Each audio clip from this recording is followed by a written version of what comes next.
amen là n'est pas bon. Donnons 3 bons amen.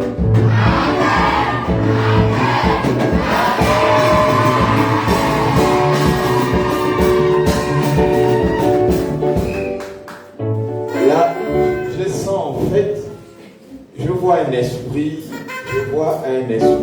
de gloire. Un esprit de célébration. Vous savez, quand on est en fin d'année, c'est en ce temps où les gens reconnaissent la gloire de Dieu. C'est en ce temps que les gens reconnaissent que Dieu est vivant. Parce qu'on se rapproche de la fin. On va partir d'un cycle pour un nouveau cycle. Une saison pour une nouvelle saison. Et beaucoup de personnes veulent participer. Veulent rentrer dans le nouveau cycle. C'est pourquoi ils glorifient Dieu. Ils célèbrent Dieu comme ils ne l'ont jamais fait.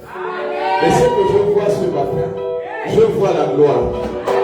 Je vois la gloire ce matin. Je vois la gloire. Dieu ne te laissera pas. Dieu te donnera ce que ton cœur désire. Vous savez, c'est important. On va prier. Vous savez, c'est important d'en parler. C'est très important. Vous savez, beaucoup de gens n'ont pas expérimenté la gloire de Dieu. Le Dieu que nous servons, chacun de nous a une histoire. Et je ne sais pas quelle est ton histoire. Pourquoi tu te retrouves là ce matin? Je ne sais pas. Il y a des gens que Dieu a ramenés à la vie. Il y a des gens que Dieu a opéré des miracles. Il a fait des travail.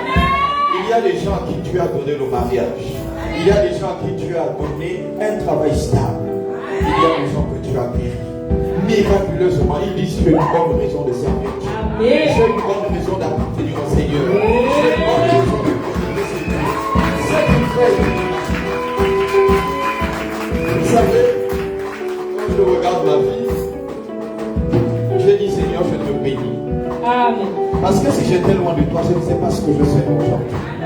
Et je bénis de ce que tu as fait de moi le leader que je suis. Parce que je dois embellir la vie des gens. Parce que je dois rendre agréable la vie des gens. Toutes les personnes qui se connectent à moi doivent être heureuses, doivent changer, doivent s'épanouir, doivent être transformées.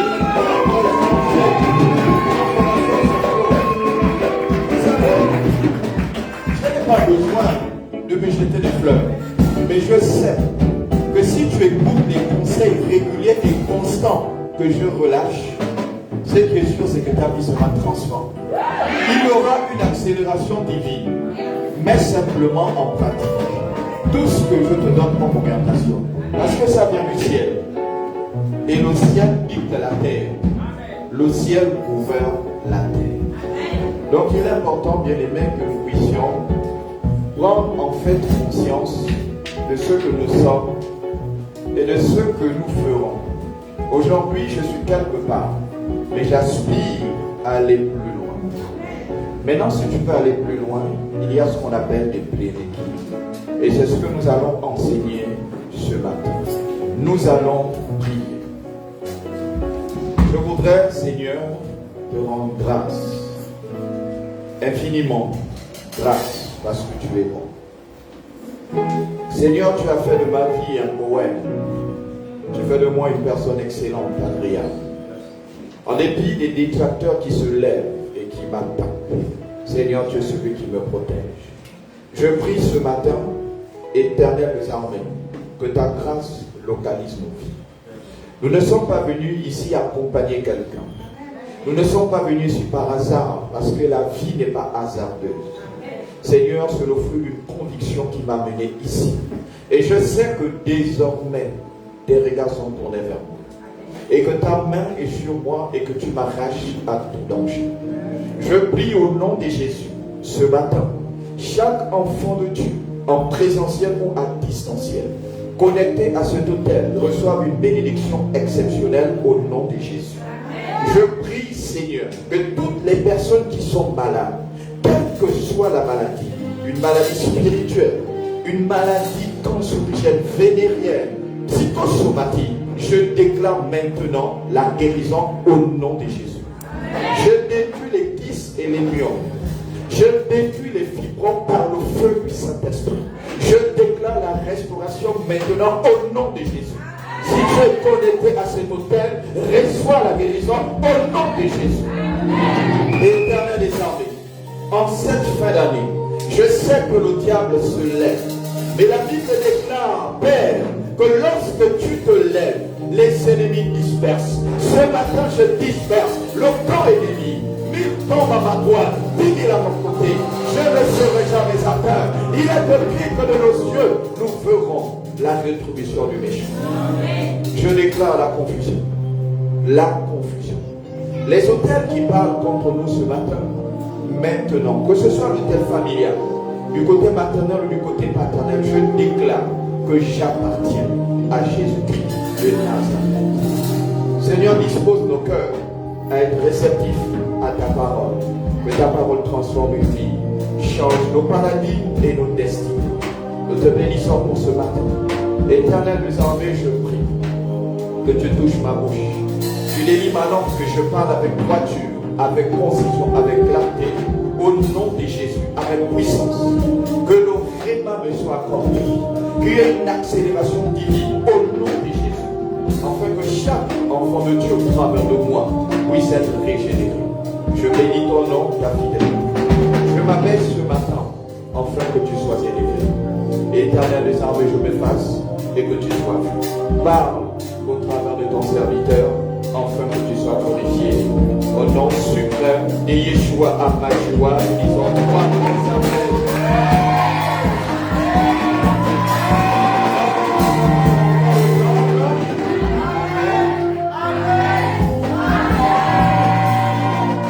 On va donner 3 bons amen au même moment. Allons-y. Amen.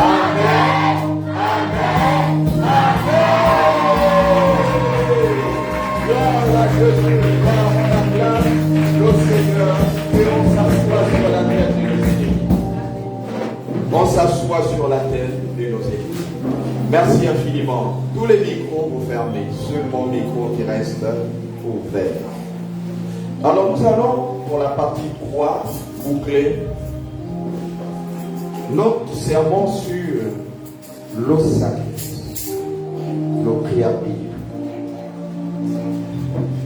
le sacrifice, le prix du sacrifice. Nous avons lu un texte biblique assez passionnant et ce texte biblique a été combien révélateur.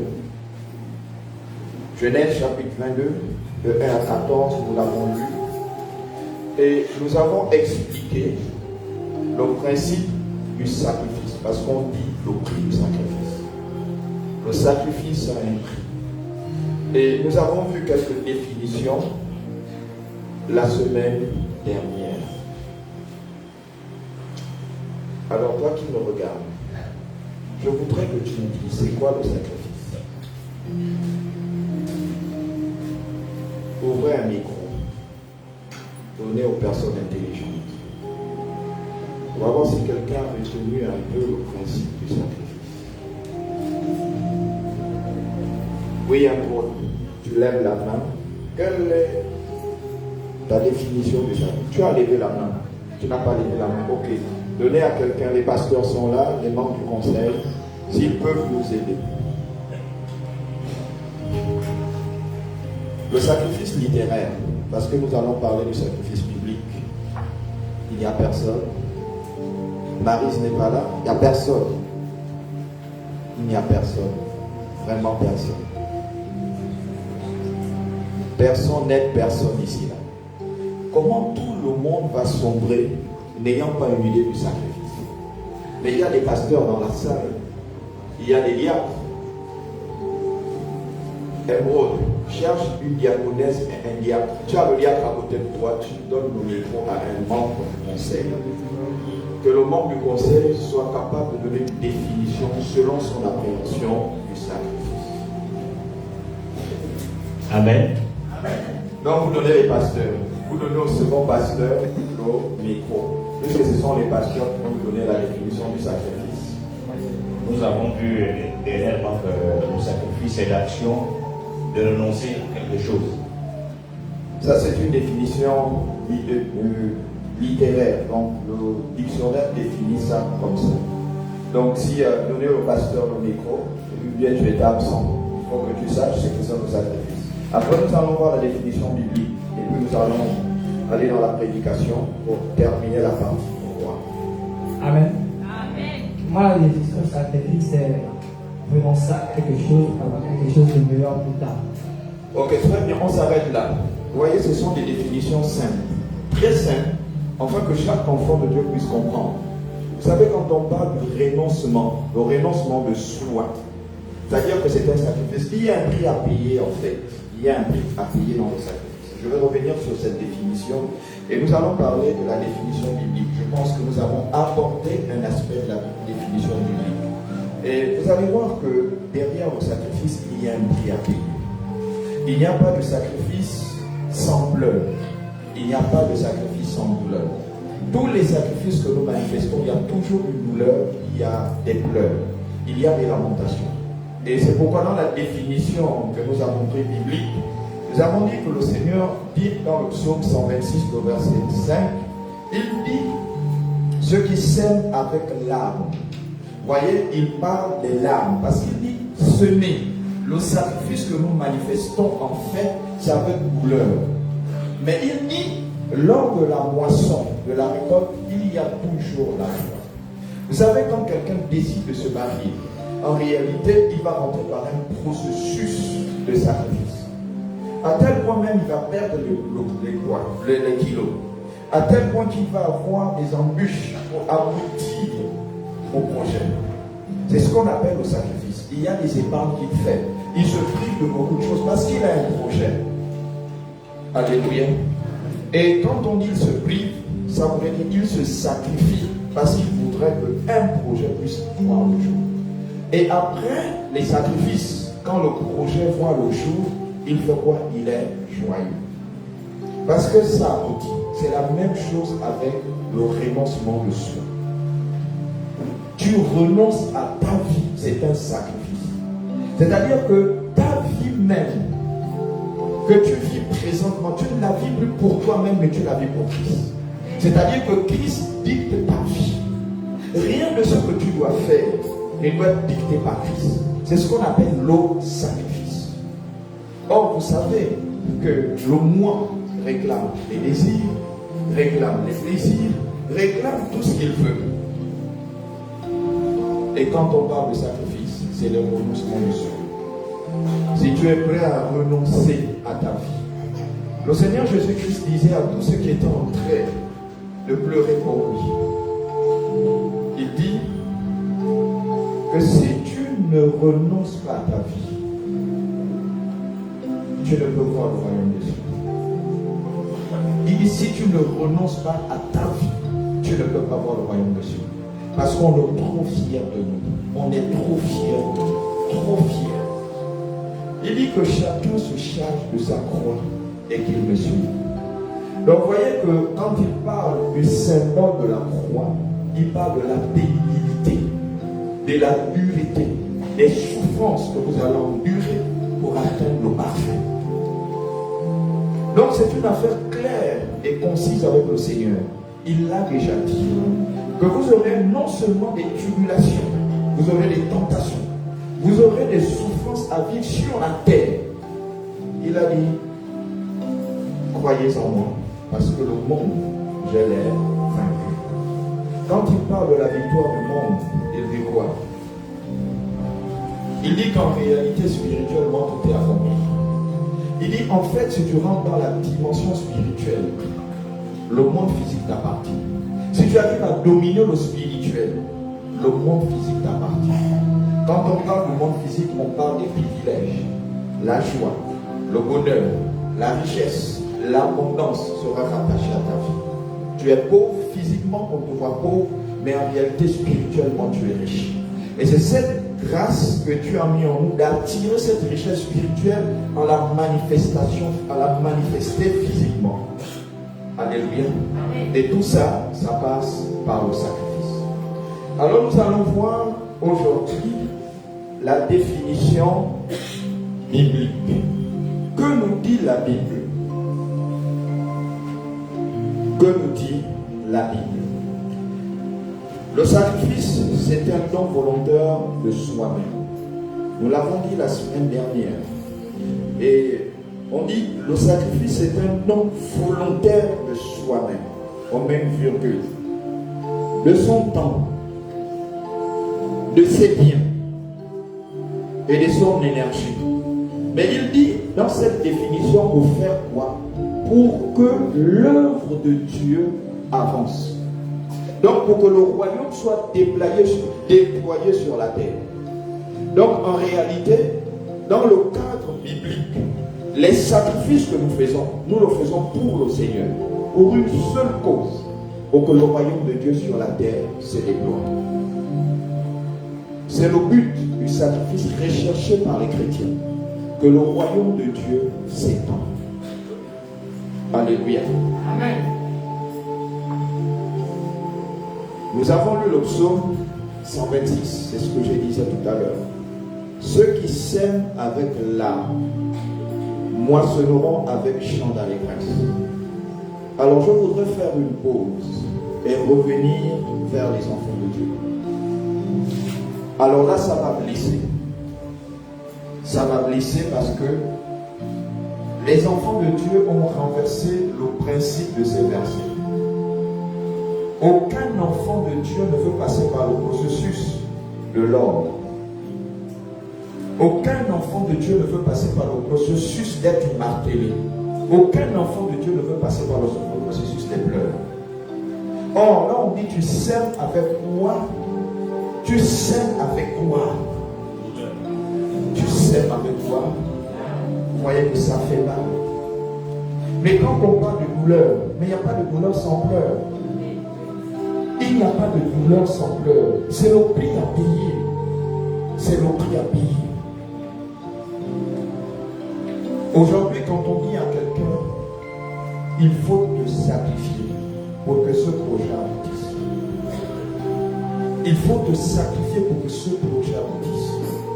Le sacrifice rentre dans la privation. J'ai discuté un jour avec une dame qui, elle, était en train de construire sa maison. Je me suis interrogé quand je discutais avec elle. Et puis je lui ai dit félicitations, vraiment tu as tourné ta maison, tu habites dans ta maison. Elle me dit révérend. Elle dit révérend, je me suis sacrifié. J'ai dit explique-moi. Elle me dit j'étais incapable même d'acheter un silicone. J'étais incapable d'acheter un sous-vêtement parce qu'il fallait que je réussisse mon projet. Comment tu es incapable d'acheter un sous-vêtement? Tu es incapable de manger les 3 repas parce que derrière il y a un projet. Si tu es capable de te sacrifier pour arriver à tes fins, pourquoi est-ce que tu n'es pas capable de te sacrifier pour que l'œuvre de Dieu avance? Pourquoi? Vous savez qu'aujourd'hui, les gens se sacrifient, se privent même de faim pour cotiser, pour aller dans un restaurant ou aller dans une boîte de nuit ou aller même dans une maison de joie. Ils cotisent. Mais si on dit pour le royaume de Dieu, cotise pour qu'on achète les noms, cotise pour qu'on achète les cadres. Ce sacrifice-là, pour lui, ce n'est pas utile parce que ça ne fait pas plaisir à son corps. Selon qu'il dit en griffes, que ça ne fait pas plaisir à sa vie. Le sacrifice qu'il va manifester, c'est le sacrifice qui fait plaisir à son corps. Mais le sacrifice, pour que l'œuvre de Dieu avance, il ne le fera pas. Alors moi, je veux vous donner le mystère du sacrifice. Au moins derrière ce mystère, pour celui qui aura des grandes oreilles pour entendre, entendra ce que l'Esprit dit. Parce que la Bible dit que Dieu parle cependant tantôt d'une manière, tantôt d'une autre.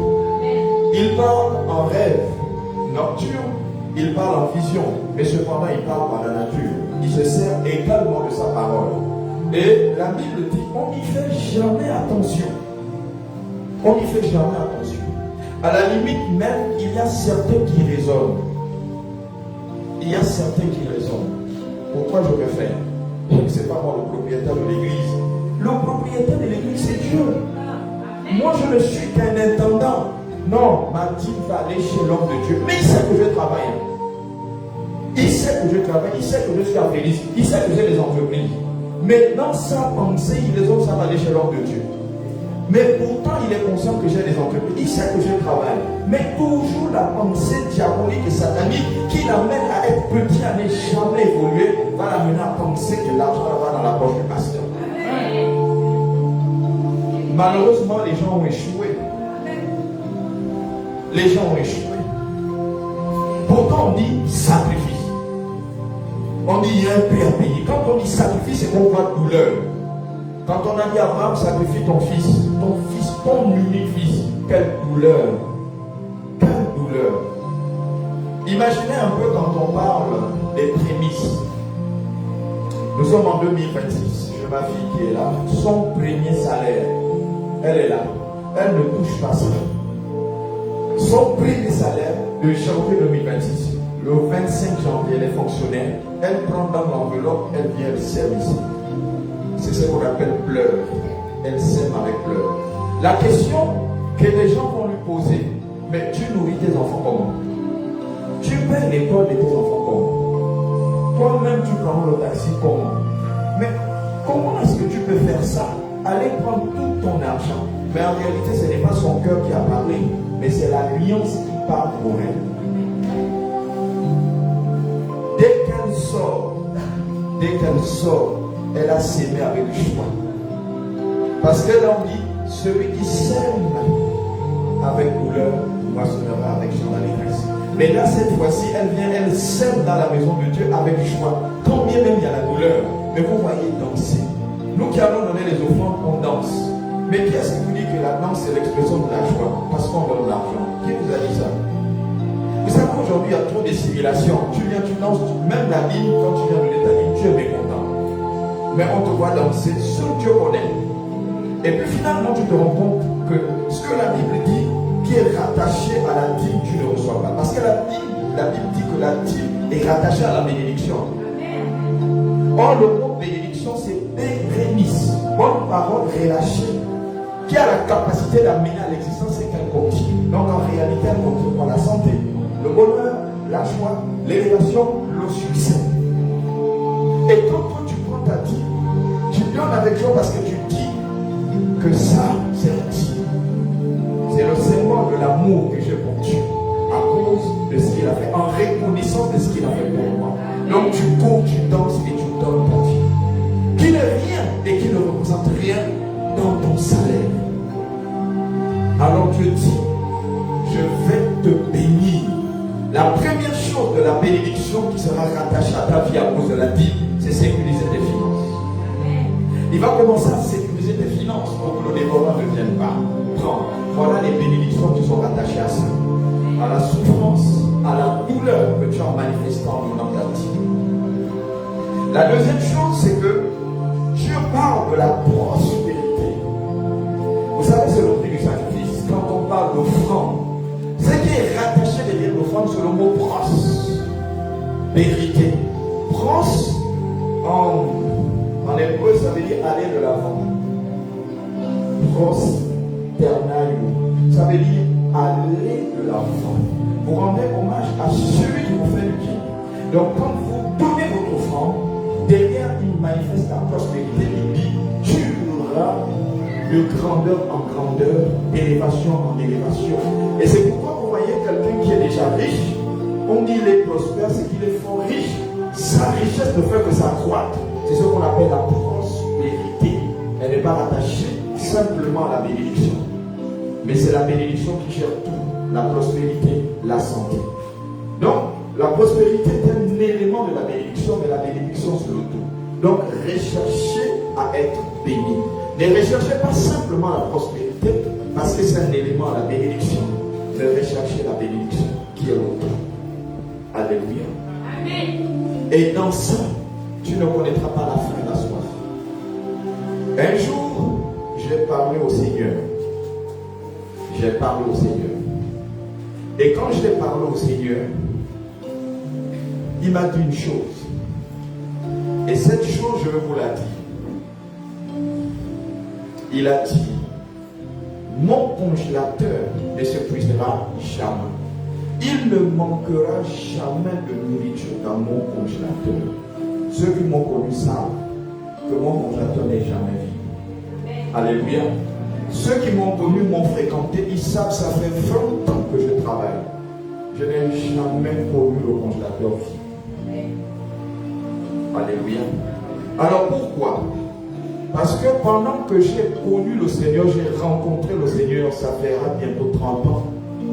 Alors j'ai connu des temps difficiles où j'avais du mal à avoir les 3 repas. Alors j'avais du mal à avoir les 3 repas, c'est-à-dire le petit déjeuner. Tu as le déjeuner, et puis en soirée tu as le dîner. Donc je ne pouvais pas avoir les 3 repas.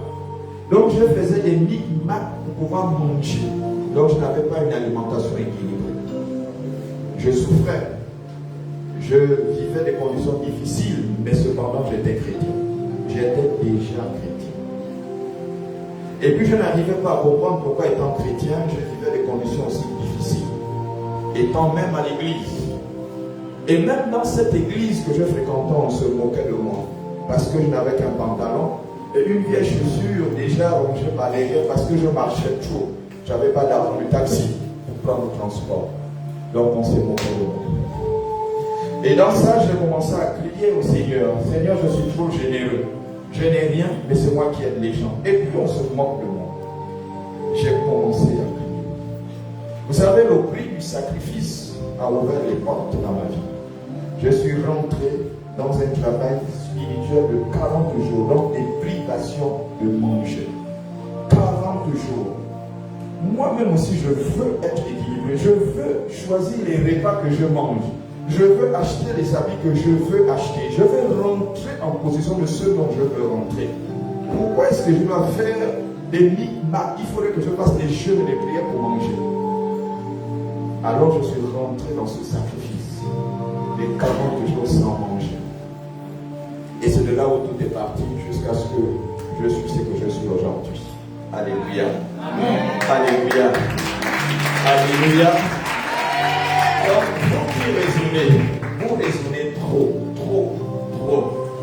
Vous qui ne voulez pas vous sacrifier, même 100 francs, tu ne peux pas sacrifier pour le Seigneur. Il sait que c'était dernier 100 francs. Tu veux prendre le tropique et la galette. Tropique c'est 50, galette c'est 50. Je dis, je vais manger. Dieu dit, va donner à l'église. Tu dis, il faut que je prenne mon tropique. Ou bien mes bédous. Bon, je ne sais plus combien ça coûte à l'époque. J'ai quand même connu le tropique. Je ne sais pas si c'est encore sur le terrain, mais j'ai connu le tropique. Toujours sur le terrain. Donc, tu as ton tropique, c'est accès. C'est-à-dire que toutes les couches sociales ont accès au tropique.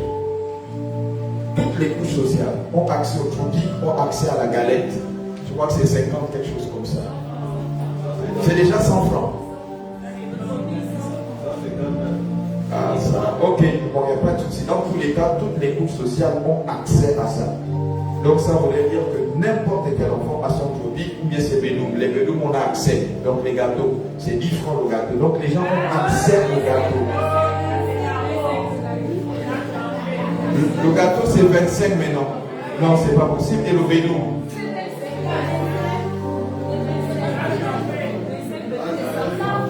Ok, en tout cas, que Dieu nous bénisse, nous donne beaucoup d'argent pour qu'on puisse accéder toujours à cette chose. Alléluia. Il faut avoir accès à ça. On va aller rapidement sur la définition, sinon on va prendre trop de temps. On va finir. Nous avons Actes au chapitre 20, le verset 37. Écoutez-moi avec, on peut s'élever pour lire cette parole. Il y a beaucoup de personnes qui n'aiment pas entendre ça quand on lit ce passage. Actes des apôtres, au chapitre 20, le verset 35. Je vous ai montré de toute manière que c'est en travaillant ainsi qu'il faut soutenir les faibles. Il dit en travaillant ainsi qu'il faut soutenir les faibles. Et se rappeler les paroles du Seigneur qui a dit lui-même, il y a plus de bonheur à donner qu'à recevoir. Alléluia. Amen. Dieu bénit sa parole. On s'assoit. Bien-aimés, ce que j'ai lu, beaucoup de personnes ne comprennent pas. Je voudrais parler à tous les pasteurs qui sont présents, à tous les membres du conseil, à tous les enfants de Dieu. La première chose que vous devez savoir, le fait d'être en Christ, dans le Seigneur, premièrement, votre statut change. Écoutez-moi bien. Cette fois-ci, je n'écris pas. Pour qu'on ne dise pas, il va trop vite. Ton statut change. Mais quand tu dis ton statut change, quel est le statut qui change? Quel est le statut qui change? Quel est le statut qui change? Quel est le statut qui change? Quel est le statut qui change? Quel est le statut qui change? Statut social. Il a déjà entendu social. Quel est le statut qui change ici? Oui. Hein? Ta manière de vivre. Quel est le statut qui change? Quel est le statut qui change? Statut financier. Mais attends, donc ici les gens nous... Mais vraiment, ici là, ok, on est riche. Alléluia, on est riche en Jésus. Oui. Ton statut. L'autre dit la pensée, toi tu dis quoi? C'est pour elle. Ton statut change. Ok, d'accord. Quand on dit ancien statut, c'était quoi l'ancien statut? Pécheur. Ok, très bien. Maintenant, le nouveau statut, c'est l'autre dit pécheur, l'autre dit enfant de Dieu. Vous voyez que quand on vous met dans la balance, si vous n'êtes pas capable de savoir, vous connaître votre statut en Christ Jésus, qu'autrefois vous étiez païen, maintenant vous êtes en Christ. Si vous êtes en Christ, votre statut change. Ça voudrait dire que les grâces particulières en Christ nous sont accordées. C'est pourquoi il dit dans le passage que nous avons lu, il dit que ce n'est plus moi qui vis. Ce n'est plus moi qui vis, parce que ton statut change. Ta vie n'est plus gouvernée par toi, mais c'est Christ qui gouverne ta vie. Mais vous voyez qu'aujourd'hui, en dépit du fait qu'on dit mon statut a changé, je suis sauvé, Christ gouverne ma vie. Mais vous allez voir qu'il y a une guerre, il y a une guerre à l'intérieur de vous. Ça veut dire que la victoire n'est pas totalement acquise, parce qu'il y a encore des luttes intérieures sur certaines choses à faire. Moi, je ne vois pas ce qui se passe à l'intérieur. Mais toi, pendant que je suis, il y a des choses qui se passent à l'intérieur. Il y en a qui ont envie de renoncer leur ancienne vie. Non, moi, je suis prostitué, je veux arrêter. Mais il y a une guerre. Il y a l'autre qui te dit, jamais tu n'arrêtes pas. Et moi, je vais mourir pour moi si tu arrêtes. Il y a une guerre à l'intérieur. Tu veux arrêter la prostitution. Demandez à toutes les personnes qui ont fumé, quand elles ont arrêté, ou bien toutes les personnes qui ont bu les alcools. Et quand elles ont arrêté, c'était une guerre à l'intérieur. C'est un combat. Mais la Bible déclare que mon statut a changé. Je ne suis plus païen. Je suis maintenant chrétien. Je ne suis plus perdu. Je suis maintenant sauvé. Mais quand tu as le salut, on dit tu as le salut, ta vie, c'est la vie du Christ. C'est la vie du sacrifice. C'est la vie qui va manifester la gloire de Dieu. C'est la vie qui va travailler pour le Seigneur. Tout ce que tu vas faire, c'est pour Dieu. Mais combien d'entre nous travaillent pour Dieu? Combien d'entre nous se sacrifient, se prient pour que l'œuvre de Dieu avance? Combien? Combien?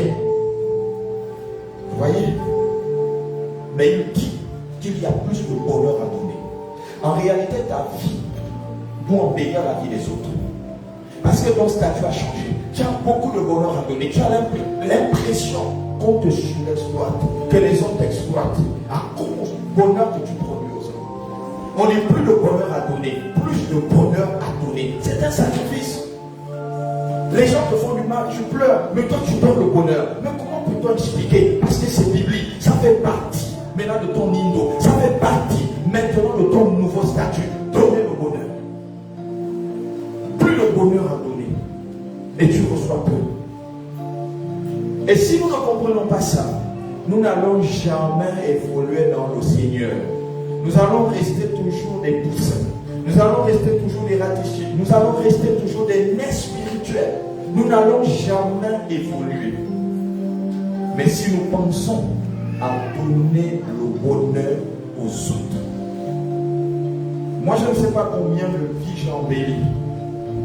Dans mes prédications, je ne sais pas, dans mes prêches, dans mon coaching, je ne sais plus combien de vies que j'ai embelli. Je ne sais plus. Mais je sais une chose, c'est que Dieu m'a suscité pour que j'embellisse les vies des gens. Pour ceux qui m'écoutent, qui écoutent mes conseils, mes orientations, leur vie changera drastiquement. Amen. Alléluia. Amen. Simplement. Vous savez, il y a quelque chose ici au CENI que j'aime parler aux gens, mais les gens ne comprennent pas en fait sur les différents piliers du CENI. On dit nous avons des piliers. Là-bas, c'est la doctrine. Mais nous avons 3 piliers sur lesquels nous appuyons. Le premier pilier, c'est l'évangélisation, la mission. Le deuxième pilier, c'est la prière, le combat spirituel. Et il y a un pilier que j'aime bien, c'est celui de l'amour. Et derrière l'amour, on dit le sémi, le temple de la grâce. Donc, là où nous sommes, dans ce temple dans lequel nous sommes, on dit le temple de la grâce transforme des gens ordinaires à des gens extraordinaires. C'est rattaché à l'amour. Pour que tu aies de la joie, il faut que tu te sentes aimé. Si tu ne te sens pas aimé dans la congrégation dans laquelle tu es, tu ne peux pas manifester la joie. Ça c'est important, il faut qu'on comprenne. Si on transforme, regardez comment les gens vivent ici au CENI. C'est-à-dire à la limite, les gens vivent même sans loi parce qu'ils disent qu'il y a trop de bonheur là-bas, il n'y a pas de sanctions et tout. Ils vivent comme ça. Or, en réalité, le principe divin va dicter en disant qu'il faut manifester la discipline sur le prix du sacrifice. Quand tu es discipliné, ça fait partie des éléments sacrifice. Mais nous, on parle de l'amour. Mais de quelle manière les gens représentent l'amour? Tout ça, c'est le prix du sacrifice. Il y a plus de bonheur à donner qu'à recevoir. Telle personne est ingrate. Ça, c'est nous qui disons ça. Ah, mais l'homme est ingrat. L'homme est ingrat. Comment tu fais du bien? L'homme, il est reconnaît. Mais mon frère, il ne faut pas t'occuper. Il y a plus de bonheur à donner qu'à recevoir. Tu t'attends quoi? Fais le bonheur et Dieu va te récompenser. Simplement, n'attends pas ce qu'un homme te récompense. L'homme ne va jamais te récompenser. La personne capable de te récompenser, c'est Dieu. L'homme est ingrat. Fais du bien à l'homme. L'autre jour, tu poses un acte. Il oublie tout le bien. Ah, ça c'est mauvais. Il est mauvais. Il va. C'est pas possible. Mon frère, je t'ai tellement fait du bien. Je t'ai tellement fait du bien. Mais aujourd'hui, tu me traites comme ça, mon frère. Je remets toi entre les mains de Dieu. Ça, c'est le langage qu'on a l'habitude d'avoir. Alléluia. Alléluia. Vous savez, ce sont des vérités. C'est biblique. Ce n'est pas des choses qui sont inventées. Si Dieu vous rassure, vous rappelle qu'il y a plus de bonheur à donner, parce qu'il a vu. Vous regardez l'histoire de Laban. L'histoire de Laban et son gendre. Bon, ils sont tous parentés. L'histoire de Laban et son gendre. Jacob n'a jamais rien fait à Laban. Jacob n'a jamais rien fait. Quand Jacob décide, il est obligé de fuir parce qu'on exploite sa bonté. On exploite ses grâces. On exploite ses bénédictions.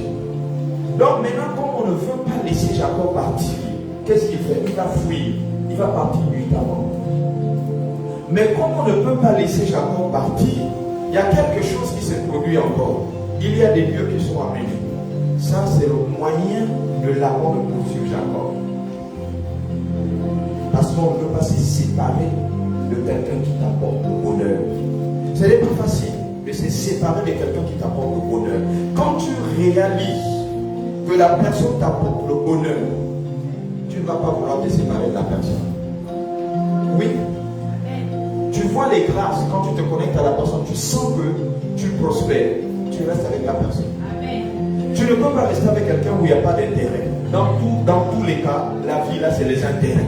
Amen. Dans tous les cas, c'est les intérêts. Amen. C'est les intérêts. Tu ne peux pas rester là où il n'y a pas d'intérêt.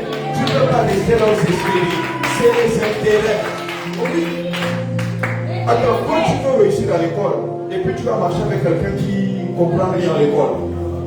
Tu fais quoi avec celui qui ne comprend rien à l'école? C'est pas possible.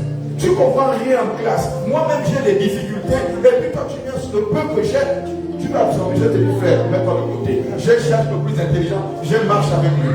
Je l'amène des choses. Je lui fais des présents. C'est là qu'on il faut rester à mes côtés. Il faut savoir faire ça. Tu vois comment le gars, vous savez, même dans l'entreprise, les gens ont compris qu'il faut faire du bien au chef hiérarchique. Donc tu amènes des petits gâteaux, tu dis Ça c'est pour toi. Le gars, il est le gars là même. Entre-temps, il veut que tu l'avances. Mais c'est comme ça. Tu ne peux pas rester avec quelqu'un qui n'a pas d'intérêt. Tu fais quoi avec quelqu'un qui ne peut pas t'amener au scandale élevé? Tu fais quoi? Qu'est-ce que tu fais? Connecte-toi avec des personnes qui peuvent t'amener dans un scandale. Il faut faire le choix de vos amis. Hein? Vous là, faut faire le choix de vos amis. Faites le choix de vos amis. Connectez-vous à des gens qui vont vous rendre plus pauvres que pauvres. Tant pis pour vous. Les personnes qui vous challengent, qui vous donnent des conseils, le succès dans les études, ce qui est attaché aux études. Il dit derrière les études, il y a un prix à payer, c'est vrai, mais reste attaché aux études. Aujourd'hui, si je suis en France, c'est les études. Si je suis au Canada, c'est les études. Si je suis au Maroc, c'est les études. Pourquoi est-ce que tu vas renoncer aux études? Si les études sont capables de t'emmener au Maroc, ou au Canada, ou aux États-Unis. Mais mon frère, sacrifie-toi. Bats-toi pour réussir. Bats-toi. Qui vous a dit que c'est le parent qui vient travailler à ta place? Qui t'a dit? Combien de gens qui ont perdu les parents, ils sont restés sans parents? Ils ont décidé de continuer les parents. Mais il va à l'école, la tenue est déchirée. Il va à l'école. Vous savez, moi, vous savez, il y a 25 ans en arrière, 25 ans ou plus, quand on était en terminale, je regardais, il y avait quelqu'un. Vraiment, je me disais, voilà, tu souffres, c'est une femme. J'ai dit, elle souffre. Elle ne s'intéresse pas aux hommes, elle est chrétienne. Mais la souffrance qui est la fille la vivait. J'aurais jamais imaginé que cette fille pouvait être ce qu'elle est aujourd'hui. Elle a souffert. Même la tenue est déchirée. Je dis, Seigneur, je n'ai pas de moyens. Comment je vais aider cette soeur? Tu regardes la tenue, tu as pitié. Mais certains en classe même se moquent. Mais vous ne connaissez même pas l'avenir. Mais vous vous moquez, vous êtes tous sur le banc de l'école. Tu te moques parce qu'elle souffre. Elle, c'est le prix qu'elle paye. Elle accepte de souffrir. Elle ne veut pas se prostituer. Elle ne veut pas faire comme les autres. Donc elle accepte de souffrir. Elle mange difficilement. Elle arrive à se vêtir difficilement. Mais elle persévère dans les études. Aujourd'hui, tu as béni cette soeur. Un jour, je vais demander de venir ici. Je vais dire, voilà la personne pour qui je parlais quand je prêchais, je faisais le témoignage. Il faut venir. Aujourd'hui, elle travaille. Elle est stable. Elle a ses 4 enfants. Elle a son mari. Donc, elle a souffert. Alléluia. Donc, aspirez à persévérer dans la souffrance. Sachant que derrière la souffrance, il y a le bonheur. Mais ne restez pas indéfiniment dans la souffrance. C'est pour un temps, c'est circonscrit dans le temps. La souffrance a un temps. Il y a un temps pour souffrir. Il y a un temps pour être bien. Celui qui souffre longtemps, lui là, c'est qu'il aime ça. Quand tu es la souffrance, tu vas forcément sortir de la souffrance. C'est un sacrifice. Vous n'arrivez pas à vous compromettre, vous souffrez. Et puis Dieu dit, c'est maintenant ton temps. Ton cœur a été circoncis. Tu connais ce que c'est la souffrance. Tu as payé le prix. Maintenant tu rentres dans ta gloire. Alléluia. Nous allons lire le livre de Roi. Nous allons voir le mystère. Un roi. Au chapitre 3, le verset 4. Vous restez assis. Le verset 4 jusqu'au verset 14. Écoutez, et puis je vais rapidement expliquer et on rentre dans notre prédication. Un roi au chapitre 3, le verset 4 à 14. Le roi se rendit à Gabaon pour y sacrifier, car c'était le principal des hauts lieux. Salomon offrit 1000 holocaustes sur l'autel. À Gabaon, l'Éternel apparut en songe à Salomon pendant la nuit. Et Dieu lui dit, demande ce que tu veux que je te donne. Salomon répondit, tu as traité avec une grande bienveillance ton serviteur David, mon père, parce qu'il marchait en ta présence dans la fidélité, dans la justice et dans la droiture de cœur envers toi. Tu lui as conservé cette grande bienveillance et tu lui as donné un fils qui est assis sur le trône, comme on le voit aujourd'hui. Maintenant, Éternel mon Dieu, tu as fait régner ton serviteur à la place de David, mon Père. Et moi, je ne suis qu'un jeune homme. Je n'ai point d'expérience. Ton serviteur est au milieu d'un peuple que tu as choisi, peuple immense, qui ne peut être ni compté ni nombré à cause de sa multitude. Accorde donc à ton serviteur un cœur intelligent pour juger ton peuple, pour discerner le bien du mal, car qu'il pourrait juger ton peuple, ce peuple si nombreux. Cette demande de Salomon plus à Dieu. Et Dieu lui dit, puisque cela, ce que tu demandes, puisque tu ne demandes pour toi ni une longue vie, ni les richesses, ni la mort de tes ennemis, et que tu ne demandes que de l'intelligence à exercer la justice, voici, j'agirai selon ta parole. Je te donnerai un cœur sage et intelligent, de telle sorte qu'il n'y aura eu personne avant toi et qu'on ne verra jamais personne de semblable à toi. Je te donnerai en outre ce que tu n'as pas demandé, des richesses et de la gloire, de telle sorte qu'il n'y aura pendant toute ta vie aucun roi qui soit ton pareil. Au verset 14. Et si tu marches, écoutez ce bouclet, il dit, et si, il y a une condition. Il dit, et si tu marches dans mes voies, en observant mes lois et mes commandements, comme l'a fait David, ton père, il dit, je prolongerai tes jours. Alléluia. Alléluia. Alléluia. Ton amen, amen. Dis amen fort. Alors, quand on parle du prix du sacrifice, voilà le mystère qui est rattaché au sacrifice. Le mystère. La Bible déclare que Salomon a décidé de venir à l'autel faire un sacrifice. On dit 1000 holocaustes. 1000. J'ai jamais vu ce sacrifice dans la Bible. C'est le seul sacrifice depuis que j'ai la Bible où il y a 1000 holocaustes. Il n'y a personne qui a autant s'aimer et sacrifié que Salomon. Oh, il n'y a personne. J'essaie d'imaginer. On va te dire, prends 1000 moutons. Combien fait un mouton ici? Non, c'est un peu trop cher. Essayons de ramener un peu plus bas.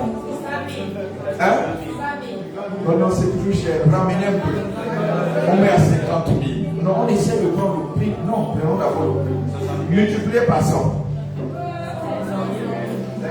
Ça fait combien? Maintenant, multiplié par 1000. Il vient donner 5 millions. Ça, c'est le plus petit. Il n'y a pas quelqu'un qui a autant s'aimé que lui, sacrifié que lui. Et quand il a sacrifié comme ça, en fait, quand j'essaie de projeter ma pensée, un peu poussée dans le monde spirituel, je me dis en fait que lui, là, sa venue sur la terre est divine. Elle n'est pas hasardeuse, sa venue sur la terre. Alors, parce que j'essaie de penser que avant qu'il ne vienne, son frère aîné est décédé. Parce qu'il a commis l'adultère, c'était la femme de quelqu'un. Et puis finalement, cette même femme avec qui il a commis l'adultère, c'est elle prenait le roi, le prochain roi. Et puis je me dis, mais enfin ce Dieu-là, comment peut-on comprendre ces dieux? Il n'est pas quantifiable. On ne peut pas comprendre Dieu. Vous savez, même quand nous allons dans les écoles théologiques, les facultés, je ne sais pas, les instituts, on ne comprend pas Dieu. On ne peut pas quantifier Dieu. On ne peut pas dire en réalité qui il est. Parce que Dieu, la manière qu'il agit, ne dépend pas de ta condition. Et quand Salomon fait ce type de sacrifice, parce qu'il dit que Salomon va régner après David. Mais Salomon ne respecte pas les principes établis par la loi juive ou la loi des Hébreux. Parce que la loi disait que c'est le premier-né qui lui va succéder au trône. Pourquoi c'est Salomon, il est le troisième? Pourquoi? Le premier, on sait qu'il est mort. Parce qu'il voulait tuer le père, il voulait le trône de père, jusqu'à aller avec les femmes du père. Maintenant, le deuxième, lui, il dit que c'est moi qui reste, je suis l'aîné, donc je vais régner. Et le troisième, c'est Salomon. On dit celui qui va hériter. Et ce même Salomon hérite. Et le jour où il vient pour faire le sacrifice à l'autel, il prend 1000. Mais qui lui a dit que 1000 déclenchait le processus de la gloire? Qui lui a dit ça? En réalité, derrière 1000, il y a un mystère. C'est le nom de Dieu, c'est le commencement. Et donc, quand il vient, il fait des sacrifices. Vous égorgez 1000. Même ceux qui ont fait, même ceux qui étaient en train de gorger, c'est ceux qui avaient mal au bras. 1000. Et la Bible déclare que ça n'a pas tardé. Le sacrifice là faisait plaisir à Dieu. La même nuit, Dieu se révèle en songe. Il parle, il dit non. Tu as bousculé mon cœur. Mais moi, je ne t'impose rien. Je ne sais pas ce que je veux te donner. Mais dis-moi en réalité, parce que vous savez, le sacrifice, l'état du cœur de Salomon était tellement pur. Il a fait ça avec pureté de cœur. Il est venu à l'autel, il a sacrifié. La même nuit, Dieu ne peut pas dormir. Dieu ne peut pas rester tranquille. Le sacrifice est agréable. Le sacrifice bouscule le cœur de Dieu. Le sacrifice perturbe Dieu. Dieu ne peut pas rester insensible. Il est obligé d'apparaître. Qu'est-ce que tu veux? Dis-moi ce que tu veux. Le sacrifice impréatif. Dis ce que tu veux. Il dit bon, le gars là qu'on appelle David, tu l'as appelé ce nom. David, c'est ton cœur. Un homme, il y a plein de sang. C'est pas possible. Il a fait des sacrifices, il a tué. Enfin, lui là, il a gouverné, tu as été sage avec lui, tu as été bien. Moi, je ne veux pas faire comme mon père. Moi, je veux que tu m'accordes quelque chose. Donne-moi simplement la sagesse et puis l'intelligence.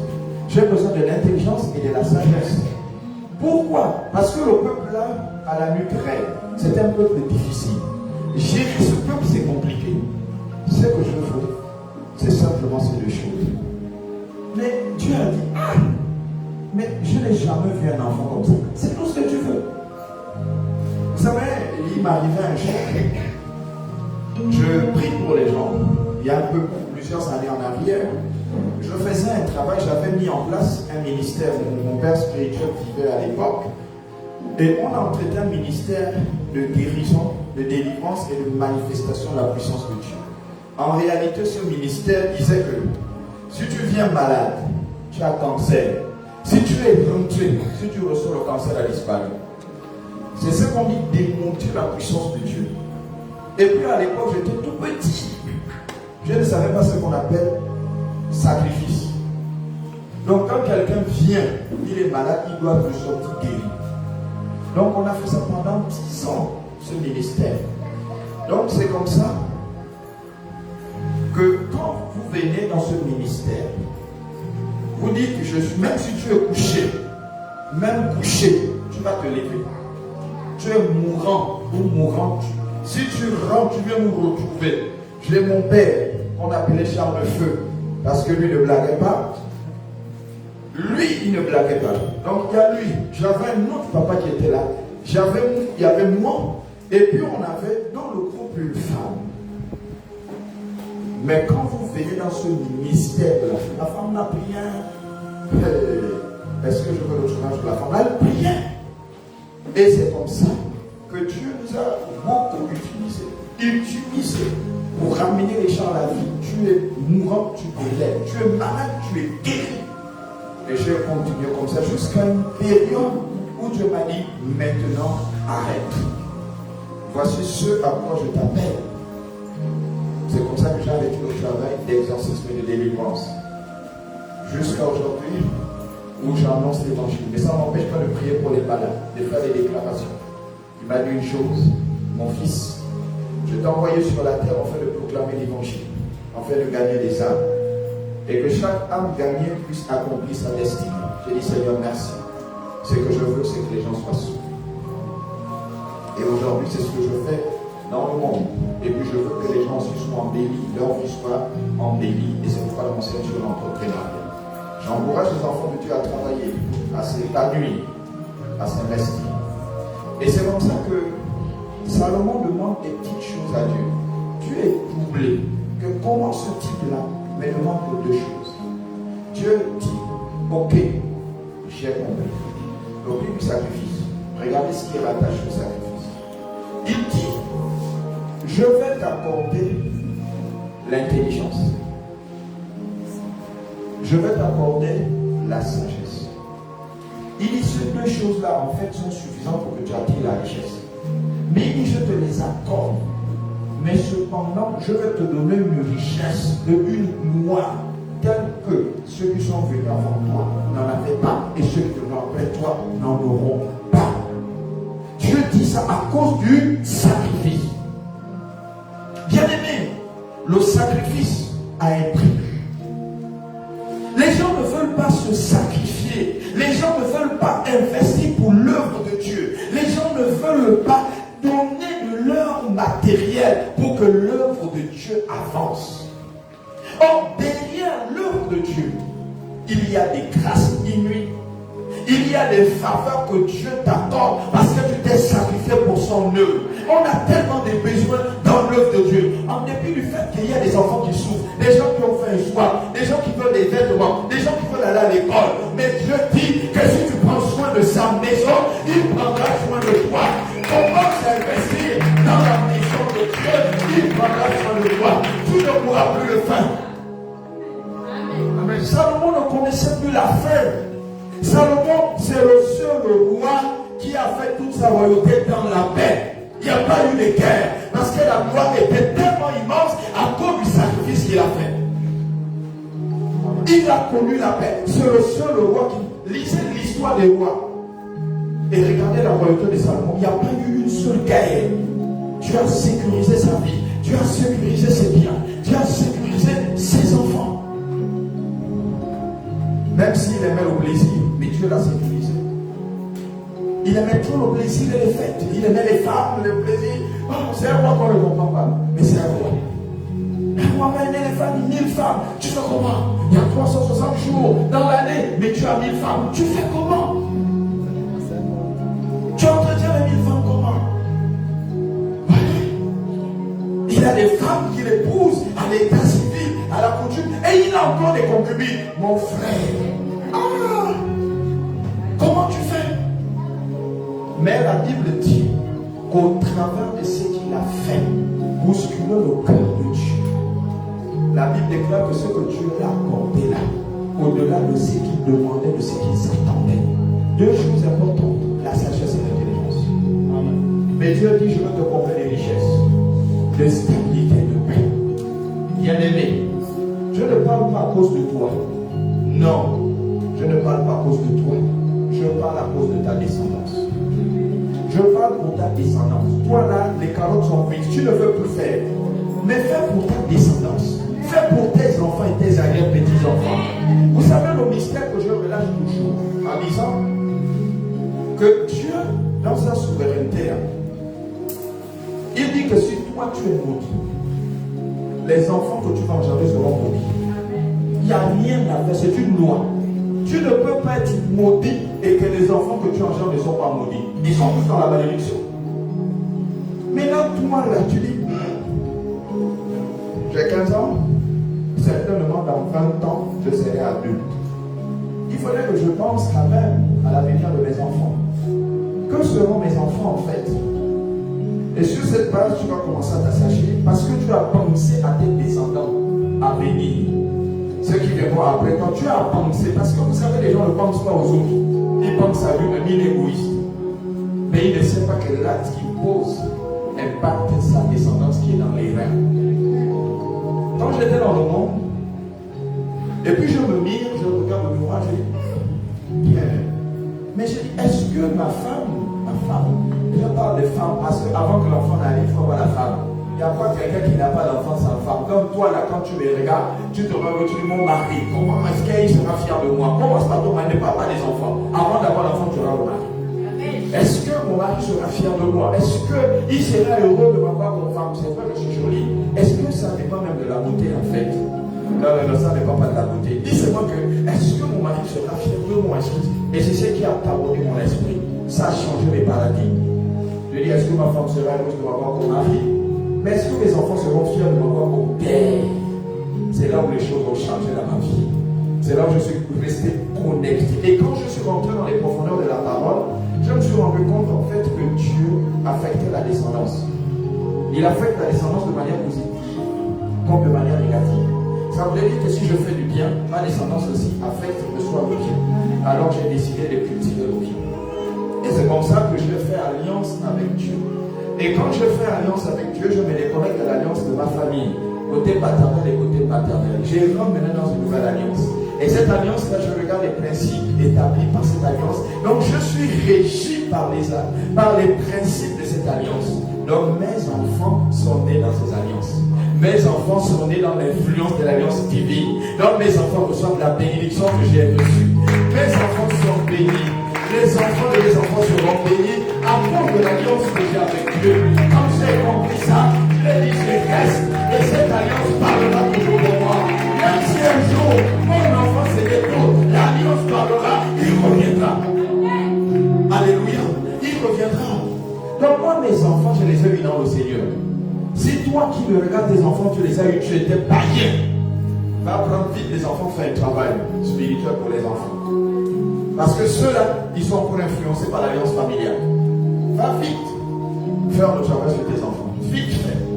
Mais tu les amènes ici et puis on travaille pour les enfants. Alléluia. C'est pourquoi vous voyez certaines personnes à l'église, elles ne changent pas. Parce que l'alliance de Christ, elle n'influence pas. Or, il a un nouveau statut. Il ne change pas. Il ne change pas. Il ne change pas. Parce qu'il est toujours influencé par l'alliance de la famille. Il arrive ici, il est influencé. Il sert Dieu, mais influencé par l'alliance. Moi, j'ai compris ça tout. J'ai ouvert les yeux, j'ai dit, encore que j'étais jeune, j'avais moins de 20 ans quand j'ai accepté le Seigneur. Donc, quand j'ai compris ça, j'ai dit, mes enfants, il faudrait qu'ils soient influencés par Christ. Ma famille ne peut, aucun sorcier de ma famille ne peut toucher mes enfants. Aucun. Aucun. J'ai dit aucun. D'abord, mes parents savent. Aucun. Mes parents, en tout cas, on se connaît. On se connaît. Dans le monde des esprits, on se connaît. Il y en a qui ont essayé de me blaguer. Ils me connaissent. Ils sont enterrés. Mais moi-même, je suis encore allé prier pour eux. Alléluia. Amen. Alléluia. Amen. Donc, s'il vous plaît, bien-aimés, le sacrifice a un prix. Le sacrifice a un prix. Aujourd'hui, j'ai décidé de terminer à midi. C'est une décision que j'ai pu prendre avec le Seigneur parce qu'on a beaucoup de choses à faire après.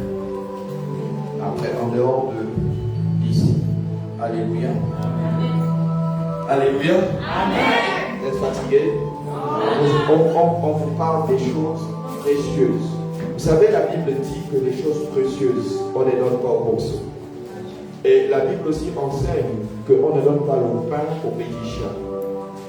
Mais avec la sagesse, on dit que les petits chiens mangent les miettes qui tombent de la table des enfants. C'est une sagesse, et Dieu a dit à cette séance chrétienne qu'il n'a jamais vu une femme aussi sage que cette femme. À cause de sa réponse, je ne sais pas qu'en est-il de toi. Le sacrifice, nous devons comprendre que c'est un don de soi. Un don de soi à Dieu. Un esprit brisé, une obéissance absolue. Donc, il faut rentrer dans l'obéissance quand on parle du sacrifice. Il faut être brisé quand on parle du sacrifice. Ne raisonnez pas, peuple du Sémi, quand on parle du sacrifice. Ne raisonnez pas. Acceptez le principe sacrificiel. Ne venez pas me dire, non, je ne suis pas convaincu. Dieu ne m'a pas convaincu de le faire. Je veux te parler. Toi, tu dis toujours que tu n'es pas convaincu par Dieu. Je vais te parler. Dieu a circonscrit une zone juridique où nous devons l'adorer. Et dans cette zone juridique, que tu le veuilles ou pas, il y a des lois qui s'appliquent. La loi là va t'influencer tant que tu es dans cette zone juridique. Ici, c'est le Gabon. Il y a le code pénal. Il y a le judiciaire. Donc les forces de l'ordre, ainsi de suite. Là-bas, il y a des lois, parce qu'eux, ils sont limités, circoncis sur une loi. La loi judiciaire. Les autres, là-bas, c'est la loi pénale. Donc, ils se servent du pénal. Donc, le judiciaire, c'est limite aux éléments basiques rattachés à leur juridiction. Donc, c'est circonscrit. Maintenant, toi, tu vas enfreindre les lois. La juridiction fait son travail. Et puis on te transfère au pénal. Le pénal fait la continuité. Et puis tu te retrouves à 100 familles. Vous allez voir que même si vous allez directement au pénal, donc à la justice va vous renvoyer au judiciaire pour qu'il y ait des enquêtes, qu'il y ait un certain nombre de choses. Sauf si je m'amuse, toi qui es dans le judiciaire. Vous pouvez porter plainte là-bas, ça va revenir dans les commissariats et dans les brigades. Parce que là-bas, il y a des enquêteurs. Ils ont des rapports à faire en fonction de leur expertise et puis ils vont envoyer. C'est la même chose avec l'église. Mais toi, tu vas dire non, dans ce contexte, je ne suis pas convaincu de participer à l'achat des tôles parce que ça coule. Dieu ne me convainc pas. Mais il y a une loi qui est riche à l'église. C'est qu'on dit qu'au niveau de l'église, pour qu'il y ait une bénédiction attachée à l'église, il faudrait que les membres puissent s'associer pour acheter les tôles. Mais toi tu dis non, Dieu ne me convainc pas d'acheter les tôles, de participer à l'achat des tôles. Mon frère, ta conviction n'est pas divine.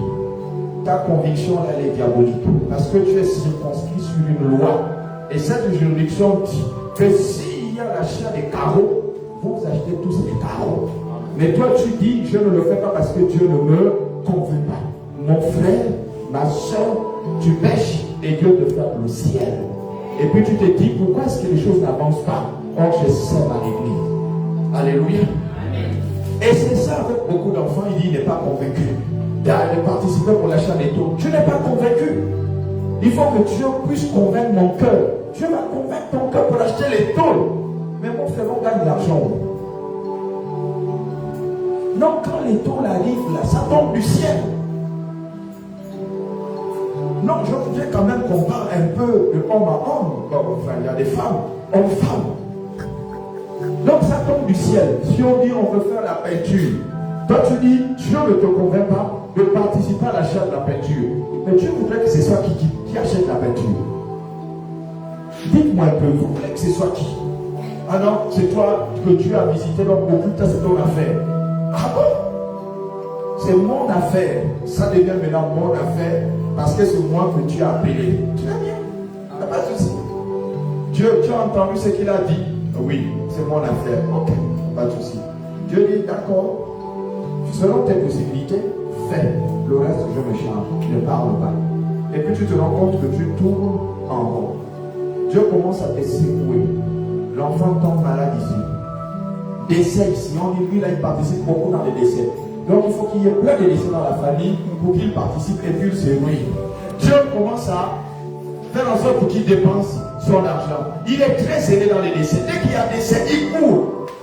Et c'est comme ça que voilà quelqu'un, au lieu que ses finances soient sécurisées, il est maintenant dépouillé d'une autre manière. Et c'est ce qui se passe quand quelqu'un dit, il faudrait que Dieu me convainque. Si je ne suis pas convaincu, je ne peux pas.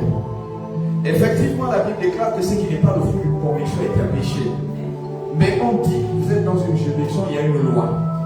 La loi, c'est un principe. Et on dit que les principes sont immuables. On ne les change pas. On les constate, ça s'applique sur nous. Qui que tu sois, la loi s'applique. Tu peux même être général. Une loi, c'est une loi. Tu peux être, je ne sais pas quel est le type, même ministre. Tu vas avoir l'humilité. Mais il y a des lois qu'il faut qu'on te extrait cette humilité pour que tu sois justifiable. Ah oui, ne croyez pas, même le coup d'avocat, je n'ai même pas besoin de parler. Celui qui est président peut se retrouver en prison. Celui qui est en prison peut se retrouver président. Donc vice versa. Donc personne n'est à l'abri. Il y en a qui sont à la CPI et puis de là-bas ils quittent, ils vont encore être président. On ne sait pas comment expliquer ces choses. Donc faites attention, bien-aimés. Faites très attention. Le prix du sacrifice. Le sacrifice va t'ouvrir des portes. C'est vrai, tu vas pleurer. C'est vrai, tu vas te rendre compte que tu viens de donner de l'argent quelque part pour l'œuvre de Dieu. Mais arrivé là-bas, tu dis, tu n'as pas de nourriture. Seigneur, je n'ai pas de nourriture. Comment je fais? Dieu te dit, reste tranquille, j'ai suscité quelqu'un. Le téléphone va sonner. Ça commence là-bas et puis tu décroches. Ah, Dieu m'a mis à cœur de t'envoyer 50 000. Tu ne sais même plus comment parler. Tu as seulement une joie dans le cœur. Tu dis, ok, il te fait un dépôt de 50 000. Tu ne sais pas la provenance. C'est parce que tu as ouvert les portes. Tu as donné le sacrifice. Tu t'es sacrifié pour l'œuvre de Dieu. Tu t'es sacrifié pour que la maison de Dieu puisse avancer. Que la mission puisse progresser. Dieu dit, je ne t'abandonne pas. Je ne te délaisserai jamais. Et il a jamais. Alléluia. Amen. Vous savez, je ne parle pas simplement à toi qui me regardes, mais je parle à ton cœur.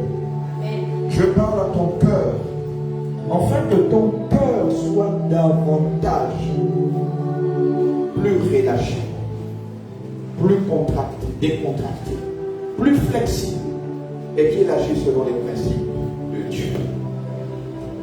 La Bible déclare dans le livre d'Apocalypse, au chapitre 3, le verset 20. Il dit, je me tiens à la porte et je frappe. Si quelqu'un entend ma voix et ouvre la porte, j'entrerai chez lui, je souperai avec lui, et lui avec moi. Alors le Seigneur parle de la flexibilité du cœur à sa voix. Le Seigneur parle ce matin afin que tu ouvres ton cœur à Dieu et que tu sois beaucoup plus flexible au principe de la sémence et du sacrifice. Il dit, il va rentrer, il va souper avec toi. Il va souper, il va s'asseoir avec toi. Et il dit, tu ne manqueras de rien parce que je suis avec toi. Tu ne peux pas être avec le Seigneur Jésus-Christ et manquer de nourriture. Tu ne peux pas être avec le Seigneur Jésus-Christ et continuer à être malade.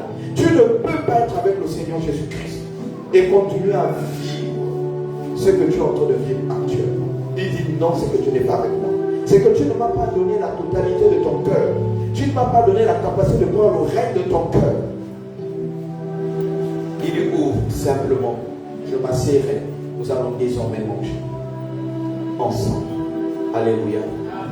Quel a été le but du sacrifice? Quel a été le but du sacrifice? Dans l'ancien temps, il y avait quelque chose qui se faisait. Le sacrifice servait premièrement à remercier Dieu. À remercier Dieu pour ce que Dieu a fait dans ta vie. Pour ce que Dieu faisait autrefois. Parce que souvent on dit action de grâce, sacrifice d'action de grâce. Or, l'action de grâce est un sacrifice de reconnaissance. Reconnaissance pour ce que Dieu a pu accomplir dans ta vie.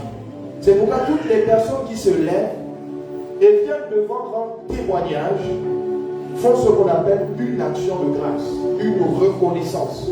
Pour dire Seigneur, merci. Ce que tu as fait, c'est bon. J'étais malade. Seigneur, je priais. Je suis convaincu que tu m'as guéri. Le médecin ne guérit pas. Le médecin administre des soins. Mais Dieu est celui qui guérit. Si le médecin avait la capacité de guérir, je suis convaincu pour ma part qu'avec tous les médicaments qui existent, il n'y aura jamais de mort. Alléluia. Mais le médecin administre. Dieu lui-même, il vient mettre la main, il a créé la restauration. Alléluia. Donc il fallait faire ce sacrifice pour remercier Dieu de ses bienfaits. Mais également le sacrifice était rattaché au pardon. Vous savez, il y a des gens qui viennent. Ils viennent me voir. Et quand je leur dis, tu sais que tu viens pour toi de santé, faire le sacrifice. Vous savez, les gens blaguent. Quand on dit tu sacrifies pour ta santé, le sacrifice autrefois, je ne sais pas si je vais le temps d'aborder, parce que je finis, il y avait ce qu'on appelle la substitution. On prenait quoi? Des animaux. Et dans la substitution, on faisait ce qu'on appelle transfert. Le transfert, ça voudrait dire quoi? Ça voudrait dire que j'enlève chez moi et puis je viens, je donne. Ce que j'avais, elle le reçoit. C'est ce qu'on appelle le transfert. Quand on dit transfert d'argent, tu enlèves de l'argent chez toi et tu envoies dans le... C'est ce qu'on appelle transfert. Maintenant, dans l'ancien temps, les sacrifices étaient comme ça. Quand tu es malade, aujourd'hui la pratique là c'est fait encore chez vos amis là. On enlève la maladie ici et on transfère la maladie dans l'agneau. Alléluia. C'est pourquoi quand vous allez chez vos gens là, ils disent il faut amener une poule. Tu amènes une poule.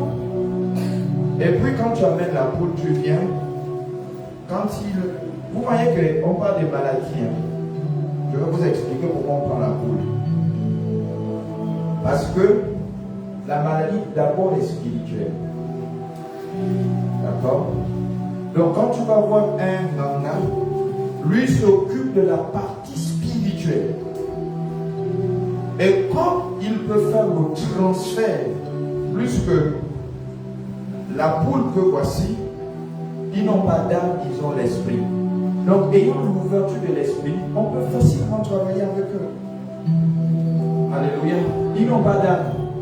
Parce que l'âme, c'est la partie psychique de l'homme. Mais le poulet et les animaux que vous connaissez n'ont pas d'âme. Mais il y a l'esprit en eux. Vous n'êtes pas convaincu? Qui n'est pas convaincu?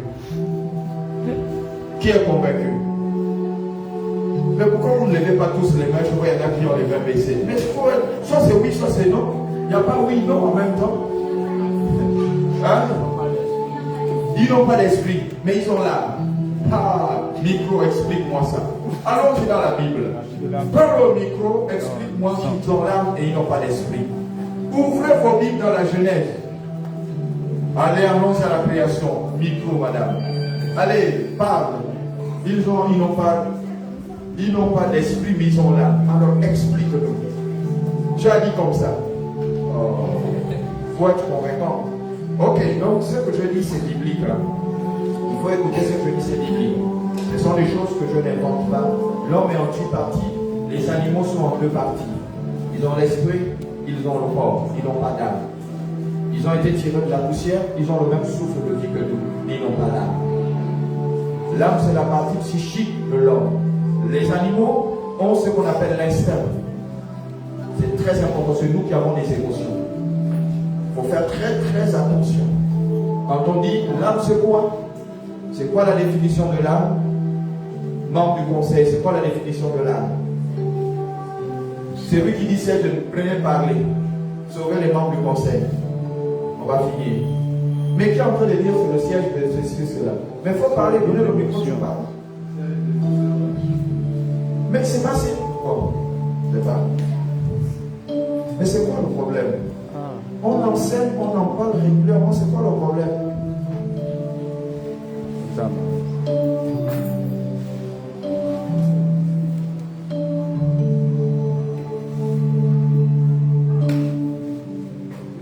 L'âme, c'est le siège de nos émotions. L'âme n'est pas seulement le siège des émotions. Ce n'est pas simplement le siège des émotions. Il y a la partie émotive, mais il y a la partie sentiment. Tout ça, c'est dans l'âme. Et la partie du cœur, c'est la source de la vie. Le cœur. Donc, il faut comprendre ça. Si vous continuez à faire comme ça, tort des choses de Dieu, ça va être compliqué. Il faut regarder comment est-ce que les choses sont faites. Dieu, lui, est en tripartie. L'homme est en tripartie. Parce que l'homme est à l'image de Dieu. Dieu règne au ciel. L'homme règne sur la terre. Le but de l'homme sur la terre, c'est de régner. Il a dit, faisons l'homme à notre descendance. Pourquoi est-ce que Dieu a été capable de dire à l'homme, donne le nom des noms aux animaux? Est-ce que Dieu lui-même ne pouvait pas donner le nom aux animaux? Pourquoi il a donné ça à l'homme? Parce qu'il y a l'homme qui est aussi intelligent que moi. Tu as la capacité que je t'ai donnée à régner sur la terre. Pourquoi vous pensez que c'est Dieu qui va venir donner le nom à un animal? Pourquoi? Il a dit à l'homme, tu es intelligent et sage. Vas-y, œuvre. Pourquoi? Si c'est faux, allez regarder dans la Bible. C'est pas moi qui dis, c'est biblique. C'est aujourd'hui où on est maintenant dans le cadre christocentrique, on parle de Christ. Mais allez regarder dans l'Ancien Testament. L'homme a été suscité sur la terre parce qu'il y avait un problème sur la terre. C'est pourquoi Dieu a envoyé l'homme sur la terre. Maintenant, l'homme sur la terre a échoué sa mission par le canal de celui qui est venu combattre sur la terre. Et c'est sur cette base que l'homme a perdu tous ses privilèges. Je vous dis que si vous voulez qu'on vous tue facilement, c'est les personnes qui sont autour de vous qui permettront qu'on vous tue facilement. C'est pas quelqu'un d'ailleurs. Si le diable a pu gagner l'homme, c'est parce qu'il est passé par le serpent. Qui étaient les gens au jardin? Le diable n'avait pas accès au jardin, c'était un paradis, c'était fermé. Mais pour accéder, il faut passer par quelqu'un qui te connaît, qui te côtoie. C'est comme ça qu'on te tue. Vous avez les grands hommes d'amour comme ça, c'est les gens à côté. Donc les choses sont faites telles que ce soit comme ça. Il n'y a pas de choses inventées. On n'invente pas la route sur la terre, tout est déjà fait. Alléluia. Rien n'est inventé. Donc je parlais des substitutions, je m'arrête à cause du temps. On va voir ça prochainement. Vous allez voir comment ils opèrent, comment les sorciers opèrent. Ah oui, c'est comme ça qu'ils opèrent. Et vous pensez que on va te dire amène le mouton. Quand tu amènes le cabri, on fait la substitution et ce cabri on ne le tue pas. On l'égorge pas, on le laisse partir. Ce cabri on ne le mange pas. On ne le mange pas. On ne mange pas ce cabri. Les poulets on ne les mange pas. Dès qu'on a fait la substitution, là, on ne les mange pas. Quand tu as la grâce que tu allais quelque part où on égorge, c'est bon, au moins là, qui fait le travail sérieux. Il y a des gens qui sont sérieux. Quand vous voyez les gens, vous allez quelque part et tu fais les substitutions, il égorge le poulet. Il faut dire que le gars a fait le travail sérieux. Mais celui qui ne fait pas ça, il n'est pas sérieux du tout. Et en tout cas, ils sont nombreux à ne pas être sérieux. Mais quand même, ils ont cette capacité. C'est le pouvoir là de traiter les. Alors, nous avons Lévitique au chapitre 3, le verset 1. Lorsque quelqu'un offrira à l'Éternel un sacrifice d'action de grâce, s'il offre du gros bétail, mâle ou femelle, il offrira sans défaut devant l'Éternel. Alors, si je parle de ces choses, en fait, c'est pour faire la conclusion de dire que le sacrifice que nous opérons doit être un sacrifice agréable. Il doit être un sacrifice agréable parce que quand Dieu dit que vous devez amener un chevreau, un animal ou une tourterelle sans défaut, ça voulait dire que vous ne pouvez pas amener, par exemple, un mouton avec une patte cassée où on va dire qu'il est paralytique, un oiseau qui a une patte cassée, on dit il y a des défauts, ce n'est pas agréable à Dieu, il faut amener quelque chose de parfait. Une des questions qu'on devrait se poser, pourquoi on prend l'agneau pour faire le sacrifice? C'est la question que nous devons nous poser. Pourquoi on prend l'agneau? C'est la question que nous devons nous poser. Et quand nous nous posons cette question, nous nous interrogeons, nous irons lire la Bible et Dieu va vous expliquer pourquoi est-ce qu'on demandait des agneaux, de prendre des agneaux. C'est pourquoi il précisait à la fin sans tache et sans rides. Mais si tu amènes un mouton qui est vieux, lui là il a plein de rides et de taches. Vieux là, les vieux là, ont plein de rides et de taches. Ils ont un passé lourd. Lui il dit prenez-nous les enfants qui sont innocents, qui n'ont rien. Alléluia. Il dit sans tache et sans rides. Nous là, on a tellement de taches et de rides, on a un passé lourd, on traite des casseroles. Mais les enfants là ont encore la vie innocente. Il dit prenez les agneaux, sans tache et sans défaut. Et toi tu viens, tu fais un sacrifice, l'animal a la patte cassée, l'animal est paralytique. Et puis on va dire oui, mais Abel et Caïn, tous deux ont fait un sacrifice, mais c'était bon. Mais pourquoi est-ce que le sacrifice, permettez-moi, d'Abel n'a pas été agréé? Pourquoi? Lui il a dit, parce que l'état du cœur n'était pas bon. Elle aussi a dit non, le cœur d'Abel était très bon, mais le cœur de Caïn n'était pas disposé. Ah bon? Qui vous a dit ça? Vous vous inventez ou bien c'est parce qu'on vous a enseigné ou bien la Bible dit ça? C'est ce que la Bible dit. C'est ce que la Bible dit. Mais qu'est-ce que la Bible vous dit? Qu'est-ce que la Bible dit? Toi tu as la Bible dit oui, le cœur. Toi tu as vu le cœur de Caïn. Tu as vu le cœur d'Abel. Mais ce que eux ils viennent offrir là, c'est ici. Donc ça, c'est toi et moi qui voyons ça. Dieu, là, lui, il regarde ça. Mais il regarde aussi comment tu donnes ça. Il y a la qualité, il y a la quantité. Il y a la qualité du sacrifice et il y a la quantité du sacrifice. Dieu, lui, ne se réfère pas à la quantité du sacrifice. Dieu se réfère à la qualité du sacrifice. Ton 50 francs, il ne voit pas la quantité ou la petitesse, mais il voit la qualité de ta manière de donner. Et comme il voit la qualité de ta manière de donner, c'est là où maintenant on référencie au cœur. On dit donne avec un cœur disposé, un cœur d'amour. C'est comme ça que les gens viennent se référer maintenant au cœur. Maintenant, Caïn, il n'avait pas bon cœur. Il n'avait pas bon cœur, Caïn. Mais il y avait combien de gens sur la terre pour que Caïn n'ait pas bon cœur? Il y avait combien de gens? Il y a des gens qui donnent, il est mécontent. Pourquoi est-ce qu'il ne va pas donner? Il y a combien de gens sur la terre? Ils ne sont pas nombreux. Sur la terre, avant que le peuple regarde la descendance de Caïn et regarde la descendance d'Abel. C'est après ça qu'ils ont eu leurs enfants. Mais les enfants de Caïn ont hérité des tables et des gemmes de Caïn. Alléluia. Amen. Mais Abel, est-ce qu'il a eu une descendance puisqu'il a été tué? Alléluia. Amen. Donc il faut que nous fassions attention avec nos sacrifices. Amen. Quand je sème, je suis heureux. Quand je fais le sacrifice, je suis heureux. Même quand quelqu'un m'appelle et me demande de l'argent, je ne donne pas l'argent fâché. Parce que si je donne de l'argent fâché, il ne fera rien de bon avec cet argent. Donc je suis obligé de donner l'argent avec mon cœur. Deux choses. Soit tu donnes ou tu donnes pas. Si tu donnes fâché, c'est que tu n'avais pas envie de donner. Donc il ne fera rien de bon avec l'argent que tu donnes. Donc même ceux qui volent l'argent, tu voles l'argent de ton mari, tu voles l'argent de ta femme. Quand tu découvres là que son argent a été volé, elle va se fâcher, il va se fâcher. Et s'il se fâche là, c'est parce que tu as pris sans demander, il se fâche. Quelque chose se passe. Parce qu'il est en colère. Donc il faut toujours demander. S'il dit non, tant mieux. Elle dit non, tant mieux. Le père dit non, mais quand tu vas voler l'argent du père, d'accord, pas de problème. Vole l'argent du père. Alléluia.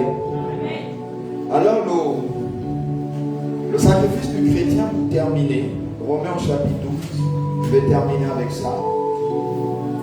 Je vous exhorte donc, frères, par les compassions de Dieu, à offrir vos corps comme un sacrifice vivant.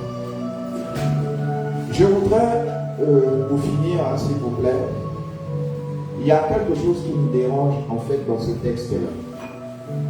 J'étais en train de méditer, puis je me suis dit, moi-même, je n'avais pas compris ça comme ça. On est sur la planification. On est sur la planification. Et pendant les enseignements sur la planification, il y a ce qu'on appelle la planification du temps et la planification du sommeil. Je me suis rendu compte que peu de personnes planifient leur sommeil et peu de personnes sont capables d'avoir une ascendance sur le sommeil. Peu de personnes aujourd'hui sont capables de se lever à 4 heures du matin, de méditer, de prier et de ne plus repartir sur le lit. Peu de personnes sont capables de se lever à 4 heures du matin. Ils dorment à 22 heures et puis à 4 heures ils se lèvent. Peu de personnes. Si aujourd'hui le sommeil a de l'ascendance sur toi, parce que la Bible dit, je vous exhorte, frères, à offrir vos corps. Et quand on dit offrir le corps, pour que les gens comprennent ce qu'on appelle offrir son corps, c'est simplement revenir sur Galates chapitre 1, verset 1, Galates 2, 20. Ce n'est plus moi qui vis, mais Christ qui vit en moi. Il y a une relation avec ces écritures. Tout ce que le Seigneur dit, il y a une relation. Le sacrifice de ton corps ne t'appartient plus. Le corps ne t'appartient plus. J'ai vu des gens qui veulent embellir leur corps. J'ai vu une jeune fille qui embellit son corps. Et quand elle embellit son corps, elle fait des dessins sur son corps. Elle dessine le corps sur le corps et elle veut rendre le corps agréable. Ça voudrait simplement dire que Dieu a échoué. C'est ce que ça veut dire, que Dieu a échoué et que Dieu n'a pas fait convenablement. Certaines personnes qui ont les nez comme nous vont opérer le nez. Quand le nez est trop gros, on triche l'air aux autres. Ah, très bien. Dieu a fait le nez tel que je suis équilibré avec. Alléluia. Ça c'est important. Donc toutes les personnes qui font ça, c'est-à-dire que le corps c'est l'armature de l'être humain. C'est l'enveloppe. C'est-à-dire qu'à l'intérieur du corps, il y a plein de choses dedans. Donc ce corps, en réalité, c'est pour le Seigneur. Le corps doit être un gage qui démontre ta fidélité, ton engagement vis-à-vis du Seigneur. Certaines femmes, comme je dis, exposent leur corps. Certaines femmes, et c'est pourquoi je bénis Dieu pour les musulmans, les bouddhistes, parce qu'ils ont compris qu'il faut valoriser le corps et ne pas le montrer publiquement. Voyez-vous, peu de personnes comprennent ce que ça veut dire. Mais même le corps, on a la capacité de valoriser le corps. On ne cache plus le corps. On va dire, il fait chaud, il faut être décolleté. Mais Dieu dit, offre ton corps en sacrifice. Il parle de sang. Quand il parle de sang, il veut te dire, attention de mettre suivre. Parce qu'en réalité, là-dedans, c'est le temps. Je réside à l'intérieur de ton corps. Même si ce n'est pas la vraie version, hein, c'est comme ça que nous on parle. Parce que la vraie version ne dit pas qu'il réside à l'intérieur. On dit, il nous enveloppe. Dans la vraie version, quand on explique le Saint-Esprit sur nous, on dit il nous enveloppe. Ça voudrait dire que c'est comme un sachet et on est à l'intérieur. Le Saint-Esprit nous enveloppe. Maintenant, ceux qui ont les yeux ouverts ne voient pas l'Esprit à l'intérieur, mais ils voient l'Esprit à l'extérieur. Est-ce que vous comprenez? Le Saint-Esprit n'est pas à l'intérieur, mais il est à l'extérieur. Donc, il nous couvre. Si vous lisez, c'est ce que les Écritures disent. Mais nous, on dit, on laisse le Saint-Esprit à l'intérieur parce qu'on dit, c'est Jésus qui est lui à l'intérieur qui gouverne ton cœur.